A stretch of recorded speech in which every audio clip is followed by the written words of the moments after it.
of independent officers and independent commissions. Any policy which has the intention or effect of undermining or compromising the autonomy and effective functioning of commissions and independent officers directly assaults the people's sovereignty and through commission or omission sabotages the realization of important rights and freedoms.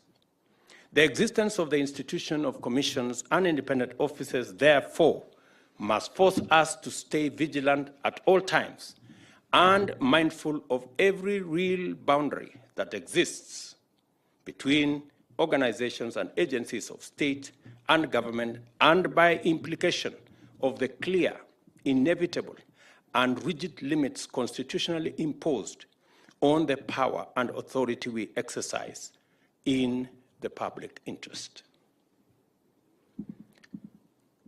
The performance of the Independent Electoral and Boundaries Commission in the last general election and all the circumstances surrounding it are illustrative of this point.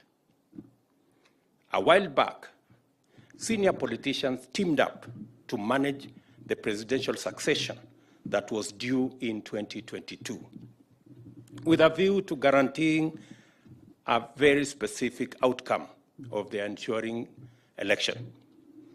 A political mechanism was therefore instituted to facilitate this objective through the capture of autonomous constitutional bodies.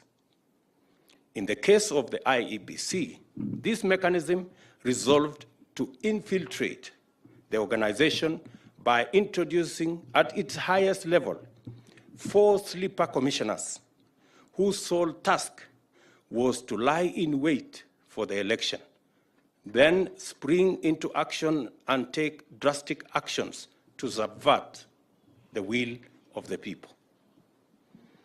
You have heard how the scheme was hatched in Parliament.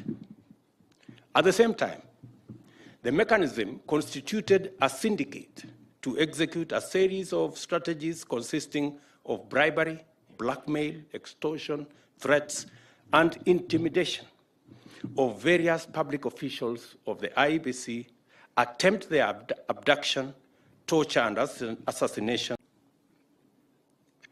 The horrifying drama at Bomas and the emergence of breakaway commissioners answering to external instructions represented a dismayingly low point in our democratic history.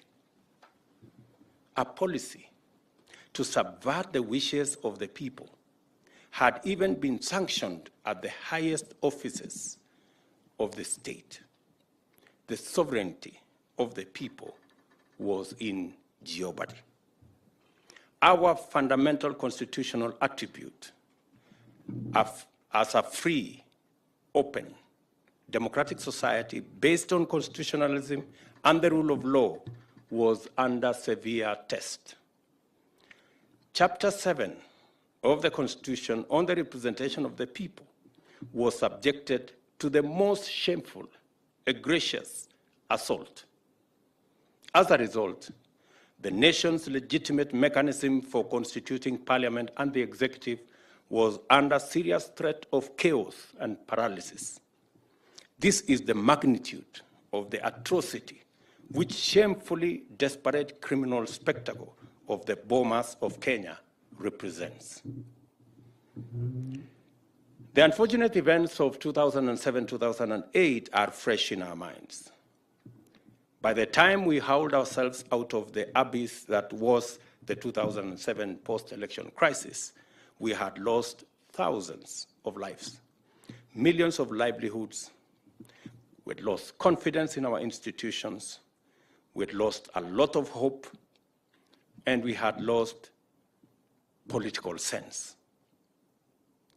The 2022 assault was intended to go much further and subject this country to a much more insurmountable existential predicament.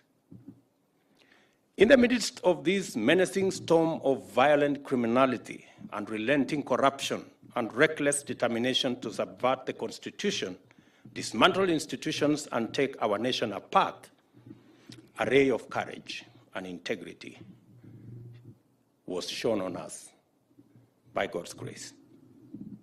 The leadership of the IEBC, comprising a minority of the commissioners, the secretariat, and the staff of the commission, rallied together and resolved to vindicate the democratic will of the people of Kenya. At great personal cost to themselves, they worked under extremely harrowing conditions to deliver an election which met the constitutional standard and announced results that were beyond reproach. Regrettably, IEBC officers were murdered in the course of duty by actors interested in compromising the elections. Many more were subjected to serious threats, coercion, intimidation, and all forms of pressure by emboldened agents of impunity.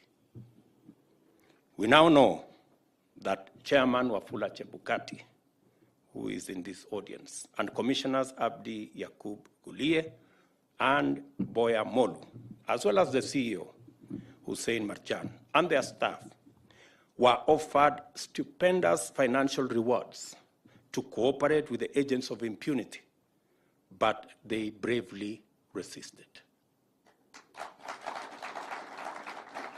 I think these good people deserve a clap.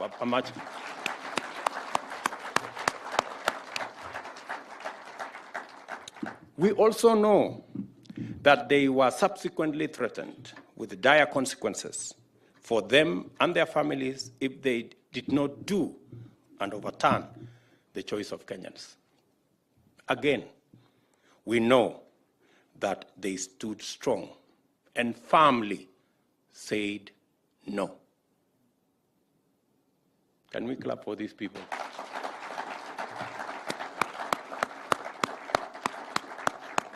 Chairman, stand up, and your two commissioners and the Marjan, please let us clap for those great people. You may take your seats.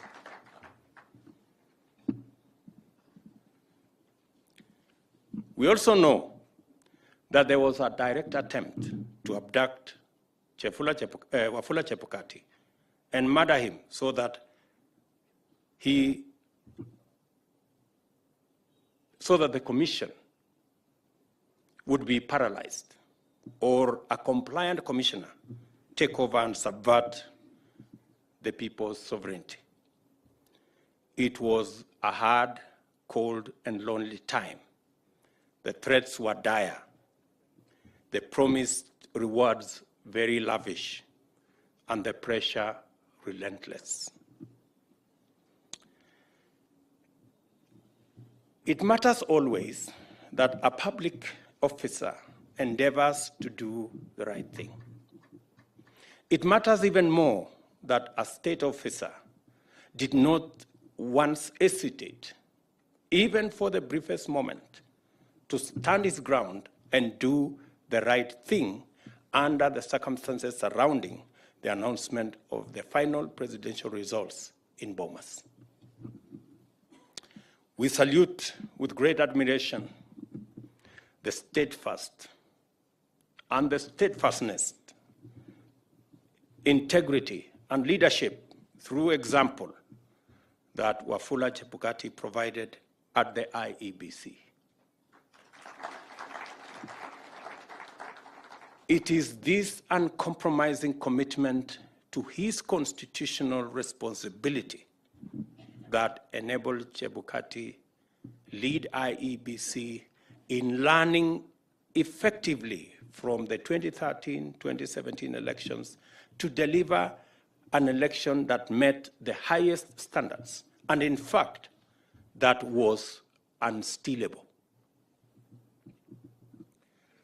It takes a person who can stare death in the face and nevertheless pursue the right course of action to uphold, protect, and defend our constitutional values and principles, and to enable the legitimacy and to enhance the legitimacy of our institutions, as our brothers in the IEBC did.